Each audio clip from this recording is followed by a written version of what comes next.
You are listening to C-Suite Perspectives, a podcast by the Conference Board.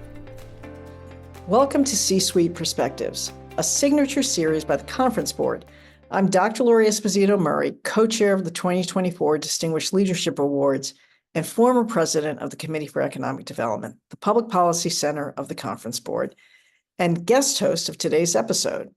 In today's conversation, we will discuss leadership in challenging times, where we feature the outstanding CEOs who are recipients of CED's Distinguished Leadership Awards for corporate citizenship and business stewardship. Today, I have the privilege of speaking with our 2024 honoree, Hamdi Ulukaya, founder and CEO of Chobani, the #1 selling yogurt brand in the U.S.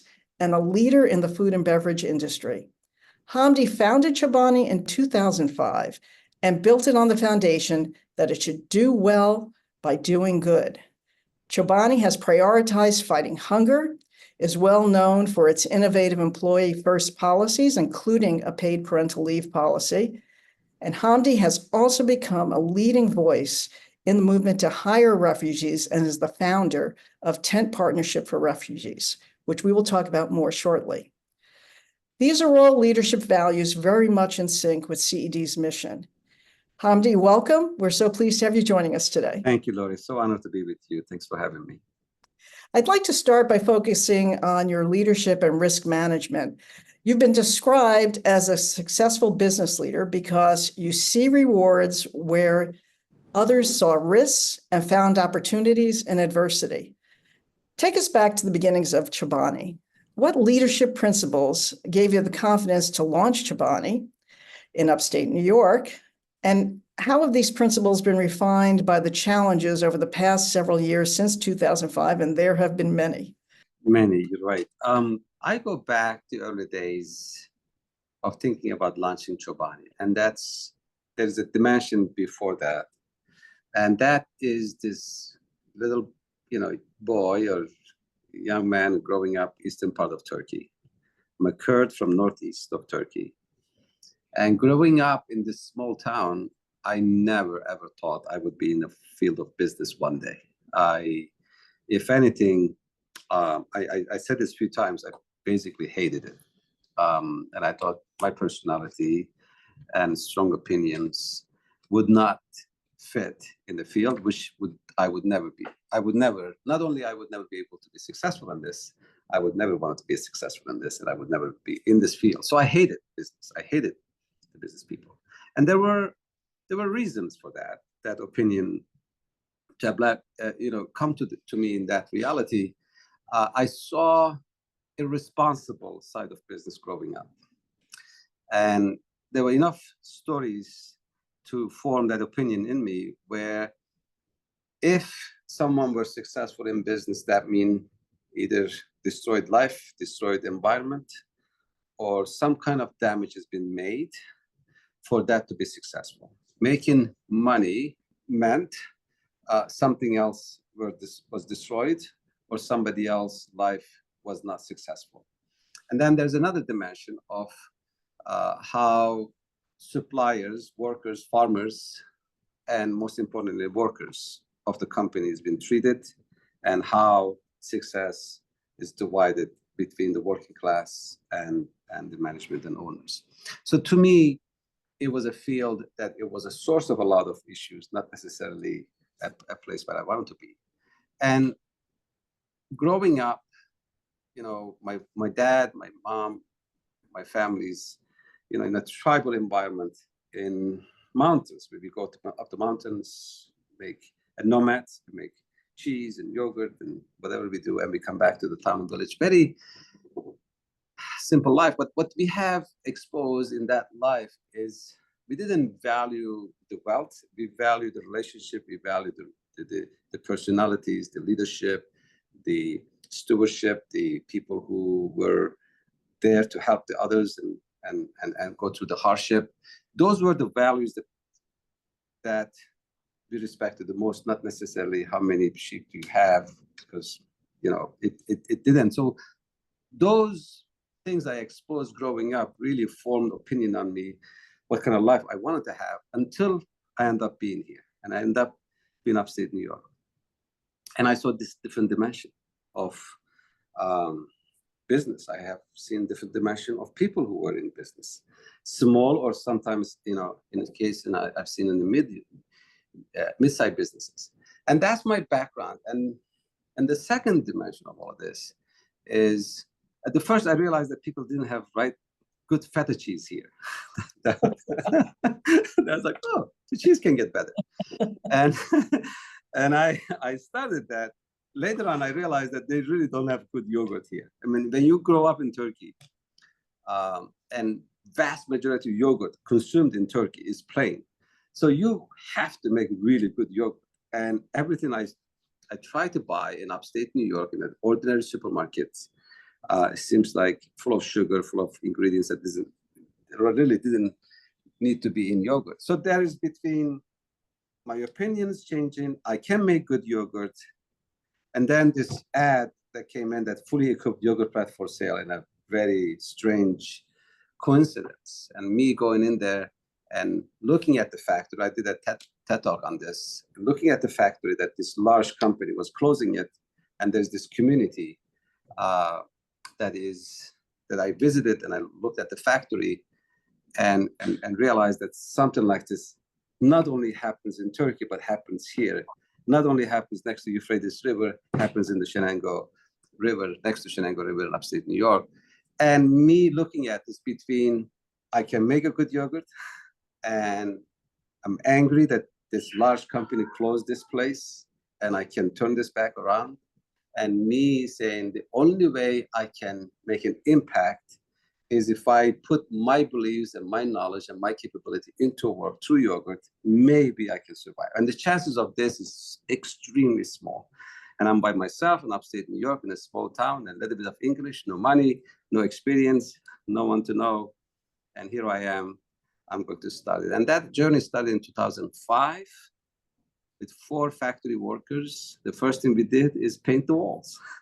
And then somebody told me, why do you paint the walls? These walls never been painted in the last 25 years. And that's the only thing came to my mind. That's the beginning of this journey. And that's what we did that summer. And 2007, I launched Chobani. In 2012, we were $1 billion in sales without raising a penny for capital. Wow, wow. And that's the short story of it. Of course, filled with enormous amount of emotional ups and downs, decision makings, and interaction with people in the community and people I work with. I can't say this is all me. It's impossible to say that. I'm glad that I have started from that dimension. But looking back, Lori, I would say this. Me not knowing about business too much, I've never been educated on business. I've never worked anywhere. I never knew anyone who started an entrepreneurship journey and made it to certain levels. I never had a board. I never raised capital in the early days. So I was completely foreign to this whole thing. And that sometimes can be seen as a negative thing. But in my case, it became a positive thing, in my opinion, is that I had to do in a different ways and align with my childhood beliefs, why businesses that I hated, so how I could not become someone I grew up hating, and how could I do something different? How I could not repeat what the company who closed the factory in that plant, in that place, how I could not repeat that one, and how could I follow some other set of rules and playbook. And then my sources are extremely limited. I have no knowledge, I have no money, I have no people who has done this before. So we are very disadvantaged to go against big CPG companies. And how do I overcome all these obstacles with a very innovative thinking? So I have to follow certain set of rules than typical CPG rules. All of that, I look back, comes down to summarize it in ordinary, very ordinary people doing an extraordinary thing, away from all the eyes, comes down to a human spirit of saying, we all want to do the right thing, whether you're in business or not. And if you are in that dimension, and truly in that dimension, in field of business, everything is possible. And sometimes lack of things becomes an opportunity to find solutions that you never knew that existed. And I've seen people became most amazing talents that never been done before. I've seen ordinary people upstate New York became one of the most fearless fighters that you've ever seen before. And all I had to do all this time is make sure that Chobani never lost its way while it's growing, which has been a challenge. But I like to think my job is a lot harder now than it was when I started, because keeping a company, a mission, a journey aligned with fundamentals that made you who they are is not easy. We are all human beings. We sometimes lose the way. And I gave that role to my colleagues in the company. My early days in the company, one of the living things, and I said to the team, I said, this thing is going to be very big. I can see it. But they only have one condition. It might lose it. And the only reason it might lose it is because of me. And if any of you see that I do things different than what I have started or what this promise is all about, I give permission every single one of you to hit me on the face and remind me who I am. and it's a response. The point I'm saying this is Chobani is 3,000 people. In order for this to become what it became, it is the combination of everybody's doing its part. So in a very interesting way, Hamdi, it's a very fascinating, compelling story of Chobani and you. And what's fascinating is that also that you have actually made your way home to CED, because the business founders of CED in 1942 actually were driven by the same motivation that you were, that business was meant to improve society. Business leaders had a stewardship responsibility to make sure that they were contributing to society, moving it forward, and not just purely seeking economic gain. And so it's really fascinating. And again, we're honored to be honoring you this year, because you really have found your way home to the business leaders who share your value, and also they were very focused on workers and workers' rights and conditions. So welcome back. Thank you. Welcome. It's a long time to find ourselves each other, but I realized this. Lori, that we are not alone. We are just not connected enough. And this hunger, this knowledge, this need for business to fill the void where society deeply needs when it comes to all issues that we're facing. I don't know, somehow made a sideways that if you're involved with communities, if you're involved with refugees, if you're involved with income inequality, if you're involved with equality when it comes to genders, race, or any dimension of justice, as if it's against the business. And somebody has made that case. And of course, everyone who are part of CED and founded CED and knows this motion, that's not true. The truth is, if you are really involved meaningfully, making improvement in society in one dimension to another, is actually a rocket engine into your business. That you are more innovative because of that. You are more successful because of that. You have more people wanted to buy goods and services because of that. More young talent wants to come and join you because of that. And you're more profitable because of that. There's no secret to it. There's no shame to it. And it becomes like being part of community, being impact-centered is good for business. And that's why I said all the time, you hire refugees, it's good for you. It's good for your business. It's good for the refugees. It's good for you, for your company. And of course, it's good for humanity and community. And I think that disconnection has somehow made. And I didn't see it. The reason I came into business in upstate New York, I saw that live and active in towns and villages in upstate New York, how businesses, small businesses, medium businesses are involved in Little League baseball field or in the hospital, or it's all community. It's not people are writing about it. It's just that's what it is.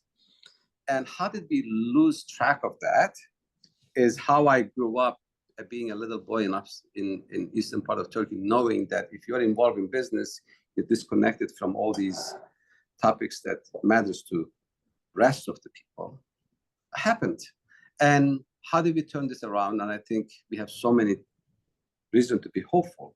But I think organization like CED and examples of companies practicing this and showing that there's another way is how this is going to be turned around. And once business start being centered by impact, solving some dramatic, some alarming problems, being a solution to those things, it happens very fast. Yeah, because the business knows how to solve things. We know how to solve things. We know how to solve problems. We know how to find a way. We just have to be in that dimension. And I think I see signs. And of course, it's ups and downs. And you said it in the beginning when we were chatting, is, political environment, economic environment, other conditions affects how these things come to a surface and how we forget about it immediately. It's up and down. There are reasons we get excited, but there are reasons to be realistic and say we have a long way to go still. We're going to take a short break and be right back with more of my conversation with Hamdi Ulukaya. What does the future of work mean for your employees? How will your company navigate ESG? Will there be a global recession? At the Conference Board, our experts translate the latest research and economic analysis into insights and real-time problem solving for your organization. Membership at the Conference Board provides your team with an assortment of knowledge, from economics, marketing and communications, ESG, public policy, and human capital. As a member, you'll have access to our center experts, member-exclusive events, data and benchmarking tools, and peer sharing that will help you understand the present and shape the future. Consider becoming a Conference Board member today by visiting www.conference-board.org. Welcome back to C-Suite Perspectives. I'm your host, Lori Esposito Murray, co-chair of the 2024 Distinguished Leadership Awards and former president of the Committee for Economic Development, the Public Policy Center of the Conference Board. I'm joined by Hamdi Ulukaya, CEO of Chobani. So help us understand how you set your priorities in philanthropy, and then also particularly given all the work you're doing for refugees. Just how do you set these priorities? There are so many problems out there, and you're in a position to have an impact. How do you set priorities for yourself, for your workforce, for the company in terms of the issues that you could get engaged in? So the number one, I never knew this, and I look back, Lori, and I started making notes and for us to write things on the walls or some kind of manuals and all that kind of stuff. But in the beginnings, the first 5 years, there was no written thing. It was just alive and active. As we learn, we implement. Like you mentioned, one of the things that we do, like, parental leave. I didn't even realize there's such a thing, parental leave, until I had my first son. I had my first son, and I saw how dramatic that event is on my life, and the mother's life, and the family's life, and of course, I didn't go to work the first day, and mom didn't go work for a while, and I could afford it, and I could do it, and I started thinking, what happens when people have kids at Chobani? And then I came back right away, and I asked the question, realized us and the 95% of all manufacturing companies in the country had zero parental leave policy. Like, didn't have. You had state policies, and some of them were disability insurance. Like, disability, word disability by itself is a problematic to call, but that's how it was covered. And I was so troubled by it. I was like, okay, well, we can fix that. But that means I had to learn from my own experience what is lagging, what's not there, what can be improved. My number one was, okay, there is not good yogurt in America, but if there is some good yogurt, there are some good yogurts. They are in big cities, very high prices in fancy and expensive stores. So that means where you live and what kind of income you have determines what kind of yogurt you can consume. And to me is, at least on yogurt, can the world be flat? Can all have an access to good yogurt? Like, can we all have access to good yogurt, for God's sake? I mean, I understand life is not fair and everybody is getting different type of access to what kind of vacation you have, what kind of car you have, what kind of apartment you live. But yogurt, at least bread, yogurt, pomegranate, honey, milk, that should be all available for all. I mean, it doesn't matter where you live.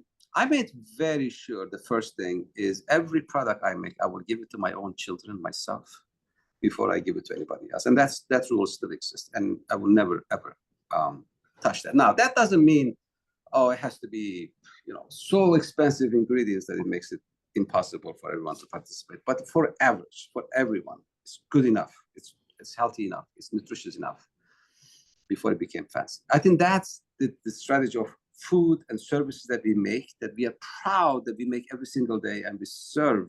In my case, it's food.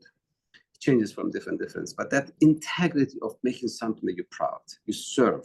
And that is effective because in our case, food, I asked somebody the other day, and they're making the calculation. I think the numbers is blowing my mind. I won't repeat because I don't have the accurate number. I said, when I started, average cup of yogurt had 45 grams sugar, 35 to 45 grams sugars.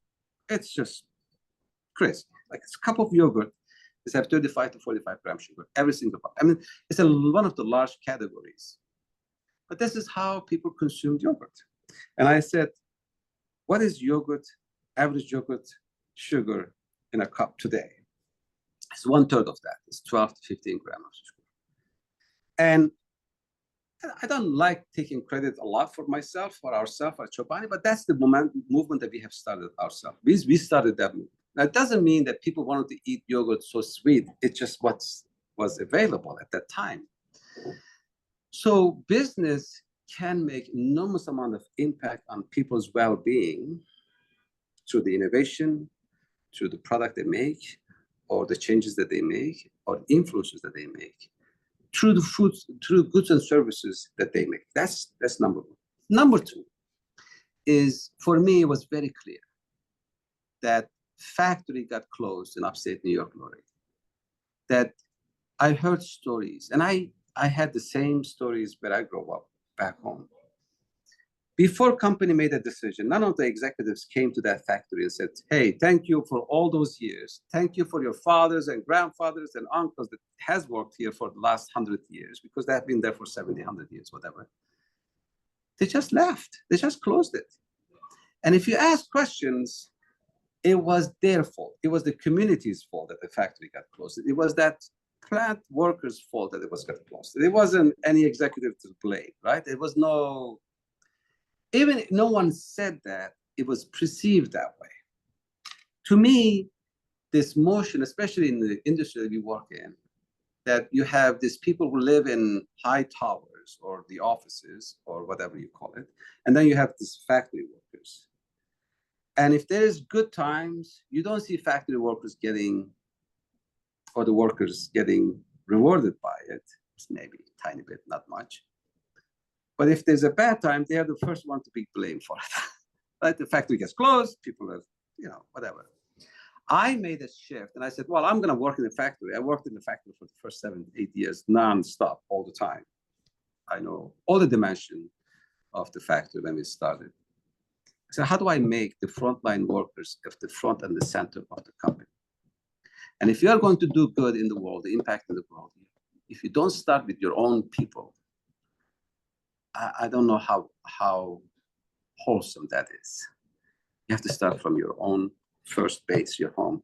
So my first goal was, how do I make sure that people of Chobani is part of the success of the store that we are building, and how their future is also tied into the success of this journey. And that's how we came up with, having make sure that every single person is a partner in the company, and their future is part, and how they get paid well, how they get same insurance that I have. How do I get their children? I think about their children and their future in the community. How do I become, this company's become? And I think one of the biggest things Chobani does, outside of making one of the most amazing products that I've been part of every single time, is how every single day we wake up every morning, how do we make our people's life and our community's life better every single day without taking over, being part of it. I think that's fundamental. And you have to do that. And then in there, you find pockets. And in our case, we found a pocket of refugees. And we realized that this is a town, that we are Utica. And also we found out in Twin Falls that it came from all over the world, legally settled, having a hard time finding a job. How do we open our doors to everyone to participate in this, regardless of their background, who they are, where they are, not searching for it, and then making it in a place where people talk each other and says, oh, my niece is in Chobani and my wife is in Chobani. It's so great. Why don't you go apply? And I'm sure you will, word of mouth, become a place where you say, I'm home. I'm home, who I am, where I'm from, and what I look like, and what I don't look like. I'm home, I'm myself. I'm going to put my authentic self into work, and whatever comes out of me, it's going to be authentically from me. I'm not going to pretend to be somebody else. I'm not even going to put a system in place and say, how do we make sure that this is a diverse place? And it's more a emotional statement than actual statement. Of course, we have to make those actual statements as well. But sometimes actual statement, we are a more diverse company, we have all of that stuff, we have to do this is a word, but the action is combination of everybody. And I'm so proud of that, because I started this practice when I was in upstate New York, in this little town, this most amazing town. I was the second person who had an accent. The first person was Frank, who had an Italian accent from Sicily and was making pizza in town. I was the second person. So I am different. And how do I feel home? And then the first person came, was assistant, was a Brazilian young lady. And she needed to feel home. And then later on, so many other people joined. And then we mixed with the people who've been there for generations, who built the community. And if it's successfully done, it becomes a magical place. And you come together around making this cup of yogurt, building life, providing to your families, and making best out of life. And these are easier to say than done. It requires participation of every minute, every second, every hour, every day, every week. And if you don't think that's a work, it's a naturally being, then it's not a work, and it creates and happens. And then people call it culture. And that becomes the engine of the organization. And then you can say, okay, I got the base right. I'm making the good food. My people and my communities are in my front and center of everything I do. What other things I can do?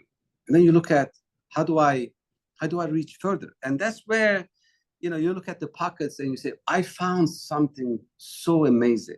I found that this refugees population, that they don't speak the language, they don't have cars and transportation, maybe they don't have the education or training on the work that is available in the community, but do you know them? Do you know what they have gone through? Do you know how they get here?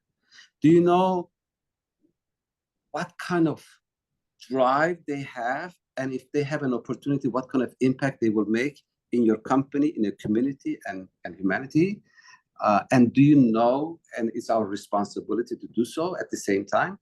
And I got involved and I saw what happened. And I started this tent after the Syrian war and the Yazidis getting affected, the women by ISIS. And I launched tent in 2016.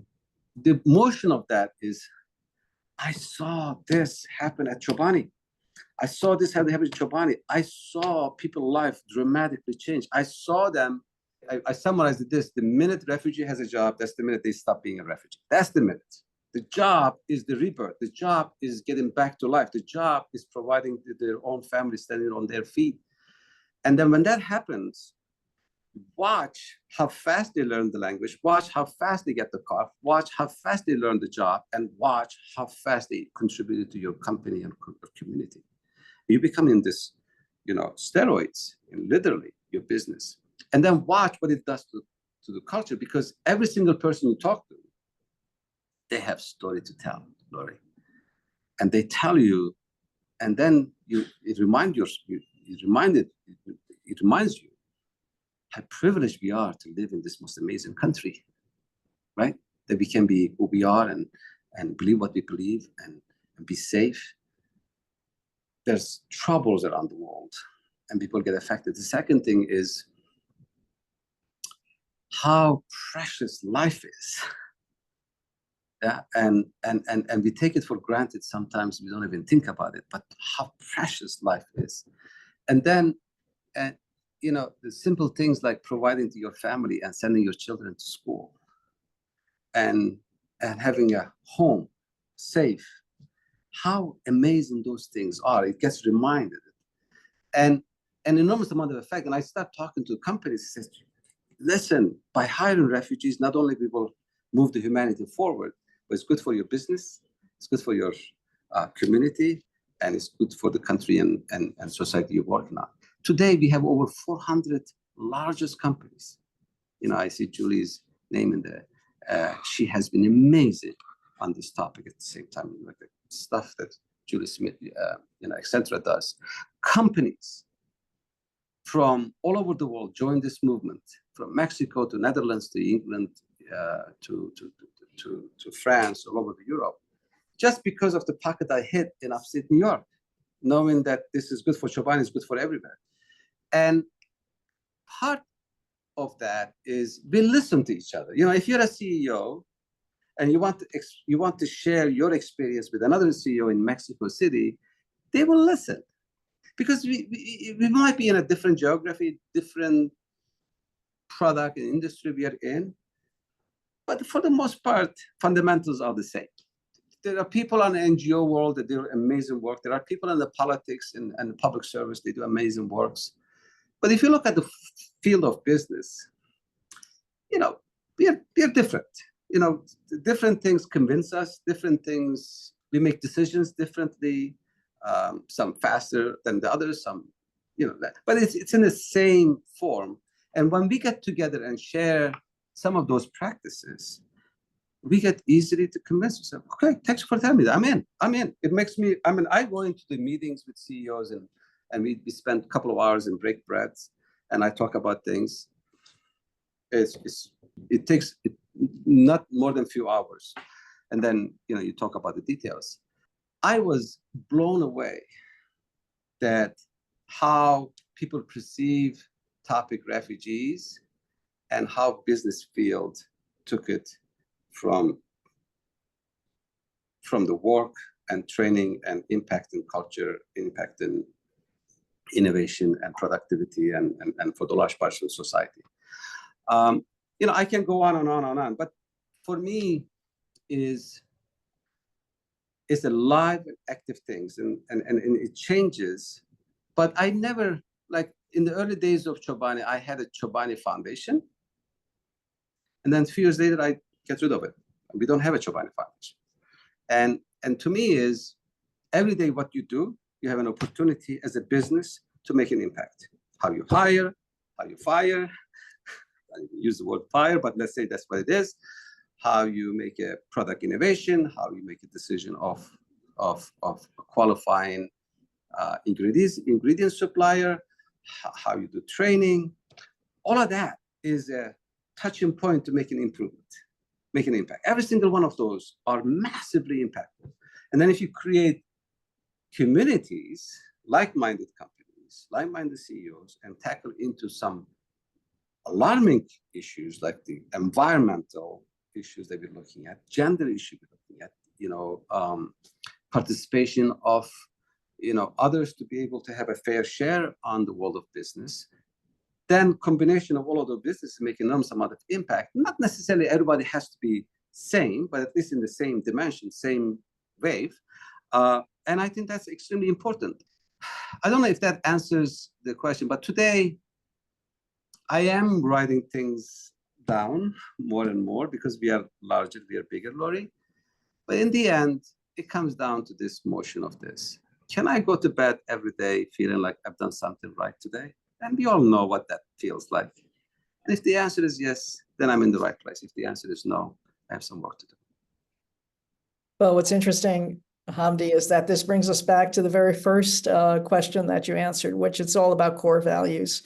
And the core values come from the core values within the leader and sharing those core values and making sure that you're getting the responsiveness and the feedback in terms of your employees. And so also just want to compliment you and say how much we appreciate everything that you're doing on the refugee issue, where As you know, this is an inflection point in history in terms of the migration that we're seeing, or forced migration that we're seeing around the world and in Europe over the past 2 years, especially.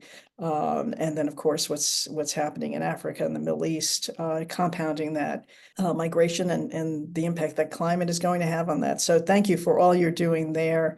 It is, as I said, you are speaking with your passion and actually mirroring CED's image and its mission. And so it is really, truly our pleasure. We're looking forward to the celebration for the Distinguished Leadership Awards in October, and very much appreciate that you are a part of this year's celebration and that we can honor the achievements that you've made. So thank you so much. Thank you so much, Dr. Murray. Thanks so much. I'm honored. And luckily we were sitting next to each other on that Yale CEO conference to know this amazing organization and amazing people and board members trying to make business part of solutions and moving society forward. And because of those works, combination of those works, and some of them we know, some of them we are aware of it now, is our children are going to have a better world, hopefully, and that's to fight for. Yes, definitely. Well, thank you. Thank you. For joining us today. And thanks to all of you for listening to C-Suite Perspectives. I'm Lori Esposito Murray, and this series has been brought to you by the Conference Board. You have been listening to C-Suite Perspectives, a podcast by the Conference Board.